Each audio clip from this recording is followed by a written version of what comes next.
Okay mga kababayan, mainit-init na balita po itong pag-uusapan po natin. Magandang gabi sa ating lahat dito sa Pilipinas at sa mga kababayan natin sa iba't ibang panig ng buong mundo. Okay, pag-usapan po natin ito, binara ni Pangulong Bongbong Marcos o ni PBBM yung kanyang dating executive secretary, naging spokesperson niya 'to, chief of staff niya during the campaign period mga kababayan, na si Attorney Vic Rodriguez. Okay. Sabi dito sa balita, Marcos rejects Vic Rodriguez there for hair follicle drug test. Kasi humirit na naman itong si Attorney Vic Rodriguez na si Pangulong Bongbong Marcos ay mag-undergo, mga kababayan, ng hair follicle drug test. Okay, mamaya sabihin nyo, hindi totoo to. Mamaya sabihin nyo, gawa-gawa ko lang yung balita. May interview po mismo. Ayan, ay kita ninyo, may interview mismo kay Pangulong Bongbong Marcos. By the way, makikita po natin na yung mga sinabi ni PBBM talagang basag, barado itong si Vic Rodriguez. Ito po yun, mga kababayan. Ngayon, pakinggan natin mismong si Pangulong Bongbong Marcos. Citing the constitutional principle that public office is a public trust. Attorney Vic Rodriguez again called on you to undergo a hair follicle test. Citing the constitutional principle that public office is a public trust. Sa isang interview pala to. Okay. Say to this, Mr. President. No. Um, no. Why should I do that?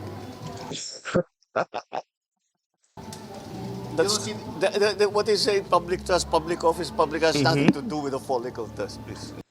Mhm. There's no, wala namang connection yung sinasabi niya. He's always had that weakness every time when he was still working for me. If he believed in what he was saying, why did he work for me? Di ba? Tama nga naman, mga kababayan.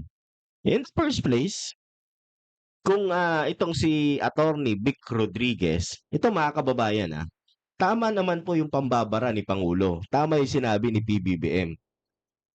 Kung itong si Attorney Vic Rodriguez, naniniwala, simulat sa pool, mga kababayan, or may duda sa pagkatao, may duda po na si Pangulong Bongbong Marcos nung kampanya, si BBM, na siya po ang tinaguriang spokesperson sa yung chief of staff, kung may duda siya, bakit siya nagtrabaho para kay BBM?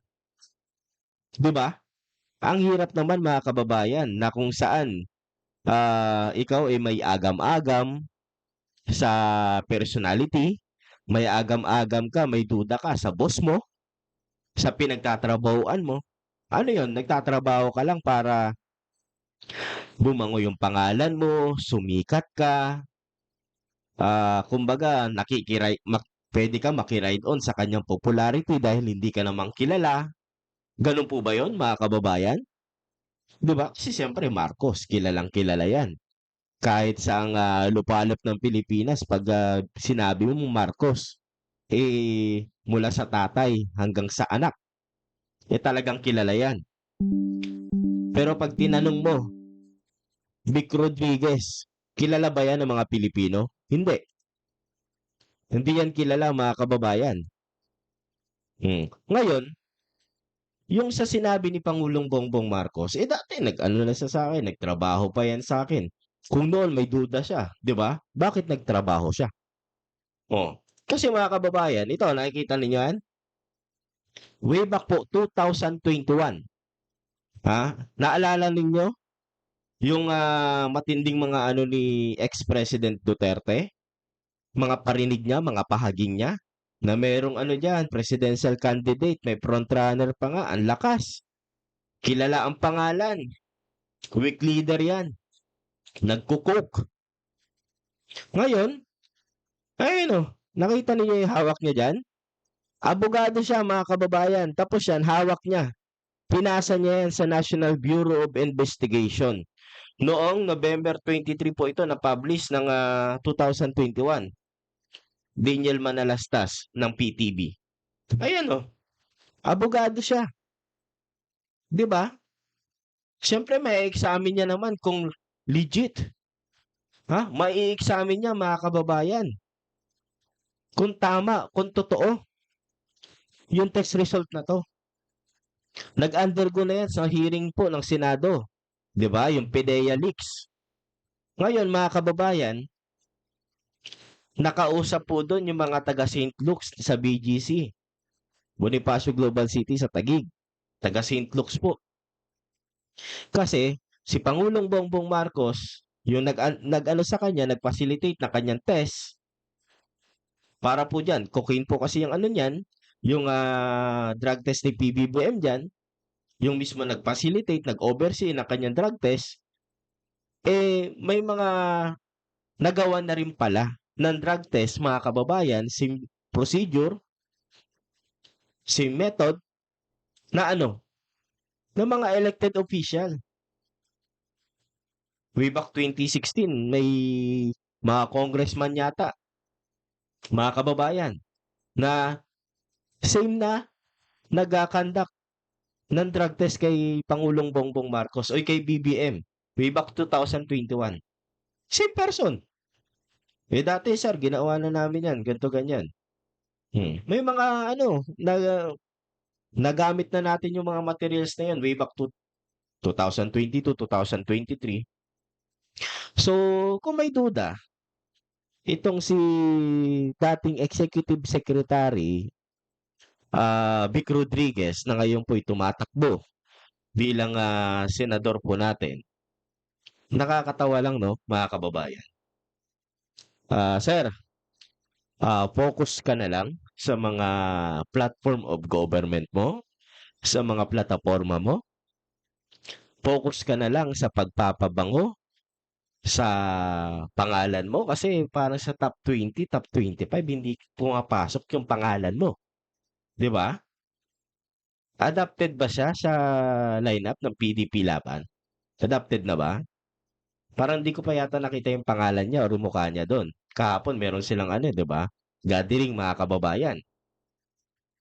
Ang parang nakita ko lang kasi ang original po na PDP na Bongo, De La Rosa, si sino ba 'yun?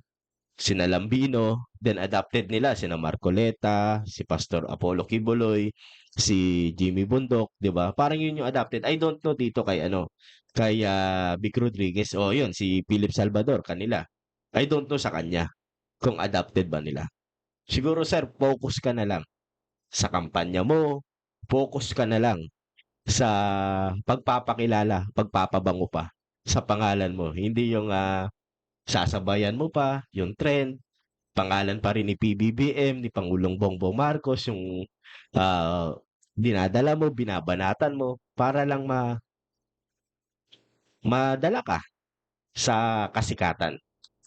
Kaya no, siya mismo nagbitbit niyan sa NBI, sa PDEA, nagpasa niyan para patunayan si Pangulong Bongbong Marcos o yung during that time, yung presidential candidate niya na siya ang spokesperson, siya yung chief of staff, ay malinis. Pero ngayon, bumanat na naman, pero sabi ni Pangulong Bongbong Marcos, bakit gagawin ko yan? Ha? Hindi, walang connection yun. Public office is a public trust, ganyan-ganyan.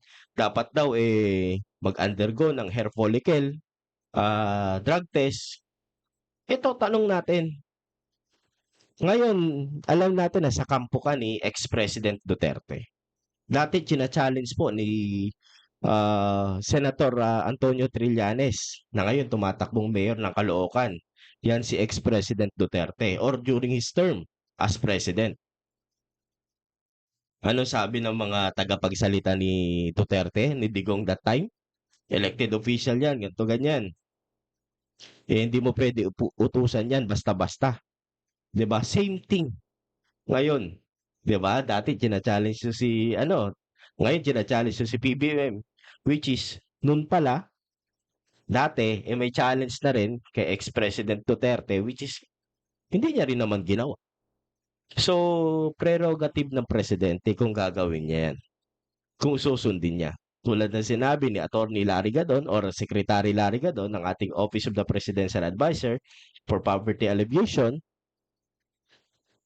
Si presidente, hindi mo pwedeng utusan yan agad-agad tapos gagawin niya. Oy, tumalon ka. Oy, mag-jumping rope ka. O mag-dive ka dito, tumambling ka. Tapos gagawin niya kaagad. 'Di ba?